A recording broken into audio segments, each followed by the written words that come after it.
जब भाई आप कहेंगे तो मैं शुरू करूँगा जी।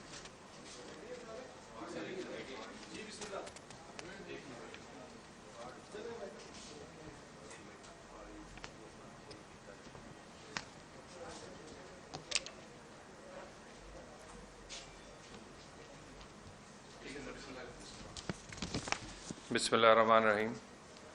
बहुत शुक्रिया जी आप तमाम दोस्तों का, और मैं प्रेस क्लब के भी तमाम इंतज़ामिया का शुक्रगुज़ार हूँ कि उन्होंने मौका दिया कि मैं इधर आके बात कर सकूँ। मैं चंद एक गुजारिशात आपसे करना चाह रहा हूँ। 14 अगस्त की तकरीबात और मौजूदा सियासी सूरत हाल पे 14 अगस्त को 75वीं यौम आज़ादी पर सियासी जो किरदार हैं मुख्तलिफ सियासी जमातों के, वो बड़े वाज़े तौर पे सामने आए। वो जमात जो इस मुल्क को आज़ादी दिलवाना चाह रही है, इस मुल्क में से गुलामी को इख्तिताम चाह रही है, जिसकी हुकूमतें पाकिस्तान के 4 मुख्तलिफ 2 सूबों में और आज़ाद कश्मीर और गिलगित में हैं, उन्होंने इन 75 साला जो आज़ादी की तकरीबात थी, KPK और पंजाब वालों ने कोई तकरीब मुनक्किद नहीं की। KPK और पंजाब की दोनों हुकूमतों का पूरा फोकस जलसे में लोगों को भर के स्टेडियम तक पहुंचाना था। कोई एक फंक्शन, एक तकरीब यौम आज़ादी के हवाले से ना KPK हुकूमत ने की, ये आप ऑन रिकॉर्ड है, आप चेक कर सकते हैं, और ना कोई तकरीब पंजाब ने की, स्वाय इससे कि वो एक जलसे के लिए सारी तैयारियां करते रहे। और जिस जलसे के मेज़बान परवेज इलाही होंगे, उसमें क्या तब्दीली आएगी, वो किस तरह की तब्दीली होगी जिस जलसे का मेज़बान ही परवेज इलाही था। और खान साहब परवेज इलाही आपको वहां पहुंचाएगा जहां उसने परवेज मुशर्रफ को पहुंचाया है। जो चौधरी शुजात हुसैन का ना हो सका, वो आपका होगा। वजारत आला के लिए उन्होंने आपको सर पे बिठाया हुआ है, उसके दिल में क्या है ये आपको पता चलेगा जिस दिन आपको उधर ही पहुंचाएगा जहां पर परवेज मुशर्रफ को पहुंचाया है। और ये मसूफ इमरान खान फरमा रहे थे बहुत बड़ा ऐलान करूंगा। हमेशा शोबदाबाजी करके लोगों को पीछे लगाते हैं। लोग मुंतजिर होते हैं कि ना जाने खान साहब ने कौन सा बड़ा ऐलान कर देना है, कौन सी बड़ी चीज ले आएंगे कि ये कोई नया पाकिस्तान में कोई सियासी तूफान आने वाला है। पूरे जलसे में कोई बड़ा ऐलान तो नहीं मिला। बड़ा जोर से खान साहब ने माफियां जरूर मांगी हैं, सफाइयां जरूर दी हैं, मुख्तलिफ वीडियोस दिखा के अपनी सफाइयां देते रहे हैं खान साहब। ये वाहिद पाकिस्तान का लीडर है जो इसलिए जिद्दोजहद कर रहा है कि एस्टेब्लिशमेंट का रोल होना चाहिए। इसको लाने के लिए पाकिस्तान की 75 साल में हर जमात ने इसलिए जिद्दोजहद की कि एस्टेब्लिशमेंट को न्यूट्रल होना चाहिए, मगर यह चाहता है कि एस्टेब्लिशमेंट को मेरे पीछे, मेरे गुनाहों को के पीछे खड़े होना चाहिए और मुझे इक्तदार तक पहुंचाना चाहिए। और खान साहब ने पहले तड़ियां लगाई कि मुझे इक्तदार में वापस लेकर आओ। पहले एस्टेब्लिशमेंट और फौज के गिरेबान को पकड़ते रहे, और जब बात नहीं बनी तो अब पांव पड़ रहे हैं, सफाइयां दे रहे हैं, माफिया मांग रहे हैं। किसको याद नहीं इमरान खान? ये तो अभी ज्यादा दिन नहीं हुए। किसने कहा था मीर जाफर? किसने कहा था यजीद? किसने कहा था जानवर? ये सारे अलकाबात तो जनाब ने दिए हैं। बड़ी जल्दी से आपको याद आ गया कि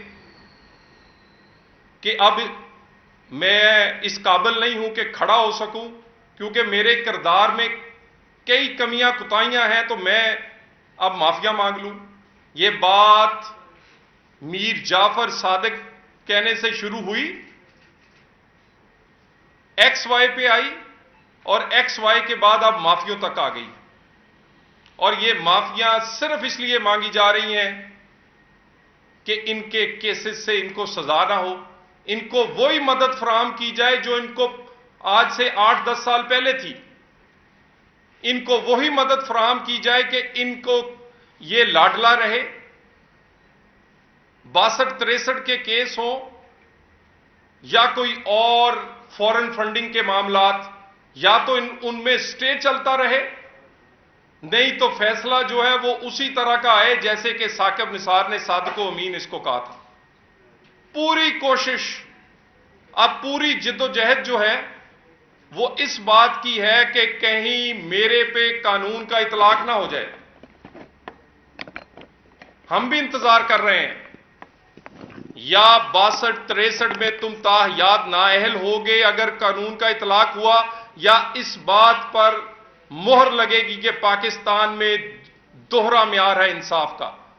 पाकिस्तान में लाडलों के लिए और सुतेलों के लिए और कानून है। यह कैसे मुमकिन है कि यह 2+2 का केस है? यह ओपन एंड शट केस है।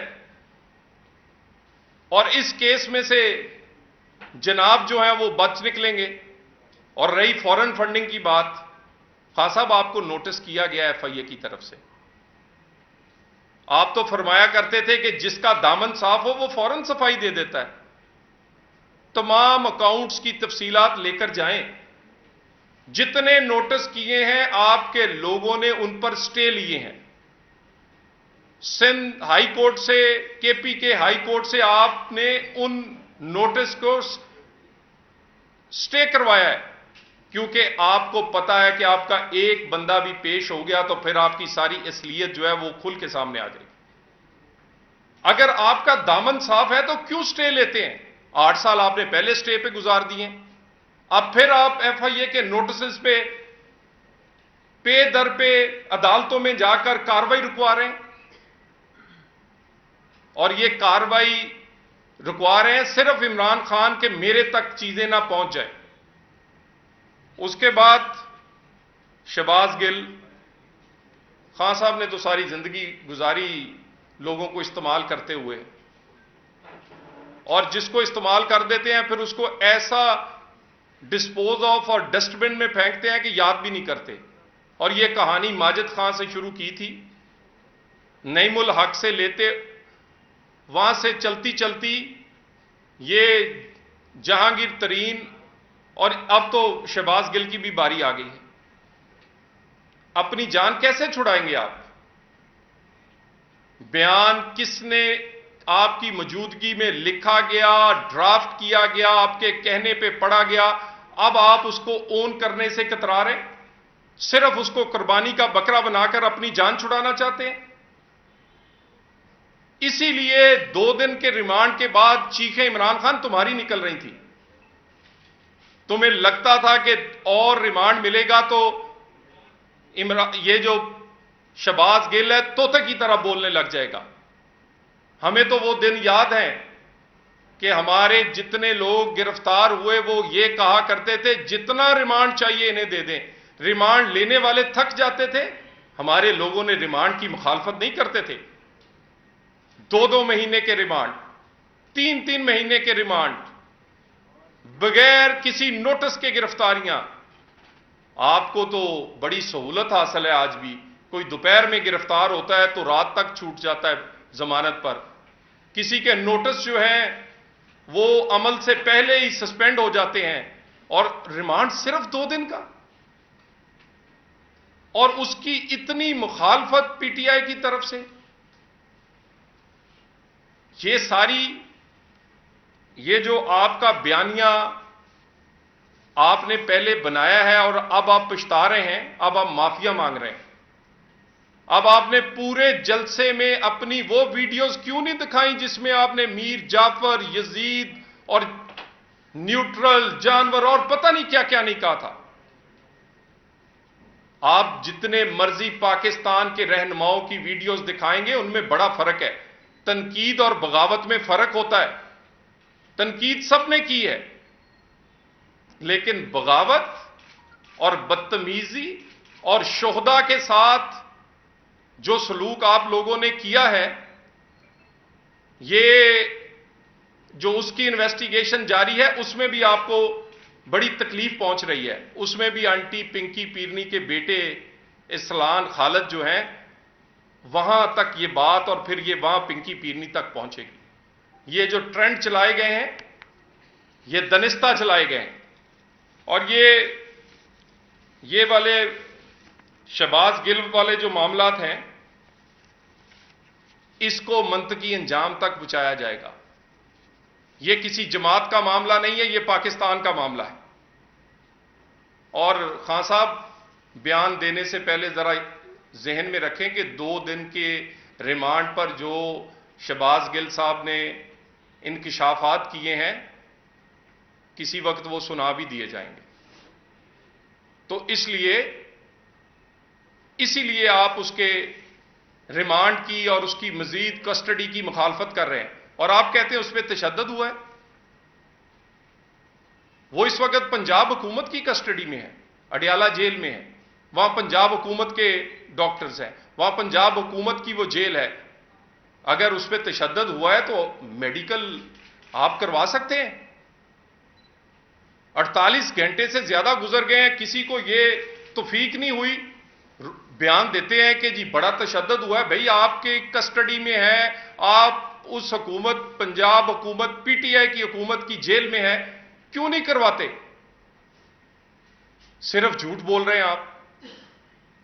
ये इन्हीं तमाम चीजों के साथ मैं एक दफा फिर आपका शुक्रिया अदा करता हूं। कोई अगर क्वेश्चन हैं तो मैं जवाब देने को। ये बता दें क्या इतलात हैं नेपाल के पास अभी तक, जो मोबाइल जो चीज़ें थी शहबाज गिल की, वो भी मिल चुकी हैं पुलिस को, और दूसरी कुछ अफवाहें गर्दिश कर रही हैं कि बनी गाला में मुलाकात हुई है शहबाज गिल की साबिक वज़ीर आज़म इमरान खान से। शहबाज गिल साहब को बगैर किसी के कहने पर रातों रात B क्लास नहीं बल्कि वहां A+ क्लास दी गई। माशाल्लाह, उनके लिए कमरा, उनके लिए AC, उनके लिए अमला, उनके लिए खाने की डिलीवरीज हो रही हैं। ये सहूलतें उनको मुयस्सर कर दी गई हैं। और ये जो बार बार के अफवाहें हैं, इसके बारे में मैं अभी कुछ नहीं कहता, लेकिन ये मैं बता दूं कि टेलीफोन तो खैर बाद की बात है, टेलीफोन से बहुत ज्यादा शवाहिद पहले ही मौजूद हैं।